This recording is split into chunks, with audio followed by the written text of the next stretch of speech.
सत्संगत जी, प्यार से बोलना जी, धन निरंकार जी, दासी एक और साखी के साथ आप जी के समक्ष हाजिर हुई है।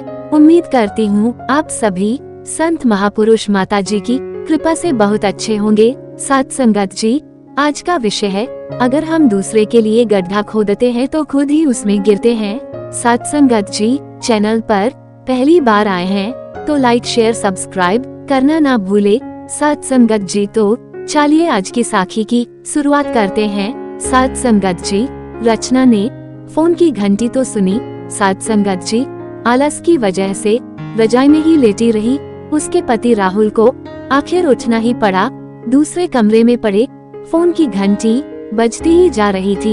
इतनी सुबह कौन हो सकता है जो सोने भी नहीं देता। सत्संगत जी, इसी चिड़चिड़ाहट में उसने फोन उठाया। हेलो, कौन? तभी दूसरी तरफ से आवाज सुन सारी नींद खुल गई। नमस्ते पापा जी, बेटा बहुत दिनों से तुम्हें मिले नहीं।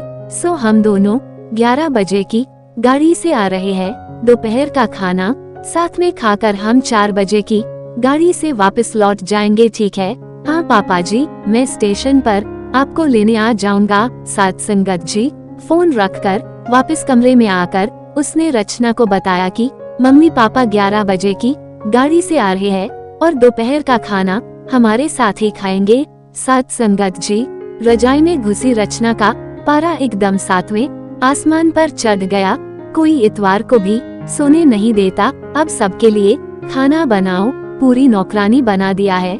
सत्संगत जी गुस्से से उठी और बाथरूम में घुस गई। राहुल हक्का बक्का हो उसे देखता ही रह गया। सत्संगत जी, जब वो बाहर आई तो राहुल ने पूछा, क्या बनाओगी? गुस्से से भरी रचना ने तुनक के जवाब दिया, अपने को तल के खिला दूंगी। राहुल चुप रहा और मुस्कुराता हुआ तैयार होने में लग गया। स्टेशन जो जाना था। सत्संगत जी, थोड़ी देर बाद गुस्सल रचना को बोलकर वो मम्मी पापा को लेने स्टेशन जा रहा है।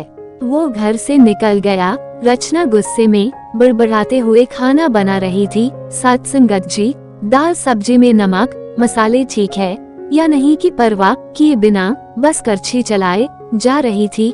कच्चा पक्का खाना बना। बेमन से पराठे तलने लगी तो कोई कच्चा तो कोई जला हुआ।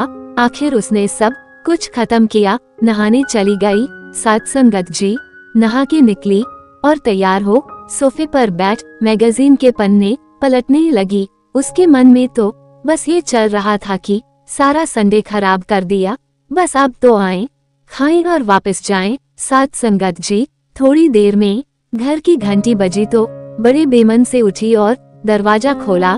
दरवाजा खुलते ही उसकी आंखें हैरानी से फटी की फटी रह गई और मुंह से एक शब्द भी नहीं निकल सका। सत्संगत जी, सामने राहुल के नहीं उसके अपने मम्मी पापा खड़े थे जिन्हें राहुल स्टेशन से लाया था।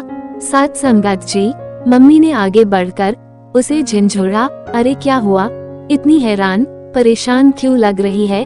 क्या राहुल ने बताया नहीं कि हम आ रहे हैं? जैसे मानो रचना के नींद टूटी हो। रचना हकलाते हुए बोली, नहीं मम्मी, इन्होंने तो बताया था, पर चलो आप अंदर तो आओ। राहुल तो अपनी मुस्कुराहट रोक नहीं पा रहा था। सत्संगत जी, कुछ देर इधर उधर की बातें करने में बीत गया। थोड़ी देर बाद पापा ने कहा, रचना गप्पे ही मारती रहोगी या कुछ खिलाओगी भी? ये सुन रचना को मानो सांप सूंघ गया हो। क्या करती? बेचारी को अपने हाथों ही से बनाए अध पक्के और जले हुए खाने को परोसना पड़ा। मम्मी पापा खाना तो खा रहे थे मगर उनकी आंखों में एक प्रश्न था जिसका वो जवाब ढूंढ रहे थे। आखिर इतना स्वादिष्ट खाना बनाने वाली उनकी बेटी आज उन्हें कैसा खाना खिला रही है? सत्संगत जी, रचना बस मुंह नीचे किए बैठी खाना खा रही थी। मम्मी पापा से आंख मिलाने की उसकी हिम्मत नहीं हो पा रही थी। खाना खत्म कर सब ड्राइंग रूम में आ बैठे। राहुल, कुछ काम है, अभी आता हूँ कहकर थोड़ी देर के लिए बाहर निकल गया। सत्संगत जी, राहुल के जाते ही मम्मी जो बहुत देर से चुप बैठी थी बोल पड़ी, क्या राहुल ने बताया नहीं था कि हम आ रहे हैं? सत्संगत जी, तभी अचानक रचना के मुंह से निकल गया, उसने सिर्फ ये कहा था कि मम्मी पापा लंच पर आ रहे हैं। मैं समझी उसके मम्मी पापा आ रहे हैं। फिर क्या था? रचना की मम्मी को समझते देर नहीं लगी कि ये क्या मामला है। सत संगत जी बहुत दुखी मन से उन्होंने रचना को समझाया, बेटी हम हो या उसके मम्मी पापा, तुम्हें तो बराबर का सम्मान करना चाहिए। मम्मी पापा क्या, कोई भी घर आए तो खुशी खुशी अपनी हैसियत के मुताबिक उसकी सेवा करो। बेटी जितना किसी को सम्मान दोगी उतना तुम्हें ही प्यार और इज्जत मिलेगी। जैसे राहुल हमारी इज्जत करता है उसी तरह तुम्हें भी उसके माता पिता और संबंधियों की इज्जत करनी चाहिए। रिश्ता कोई भी हो, हमारा या उसका, कभी फर्क नहीं करना। सत संगत जी रचना की आंखों में आंसू आ गए और अपने को शर्मिंदा महसूस कर उसने मम्मी को वचन दिया कि आज के बाद फिर ऐसा कभी नहीं होगा। महापुरुषों जी प्यार से बोलना जी। धन निरंकार जी आप जी को माता जी सेवा सत्संग सिमरन से जोड़े रखें। दासी को भी आशीर्वाद बख्शे कि आप जी के चरणों से जुड़ी रहे। लाइक शेयर सब्सक्राइब करना ना भूले।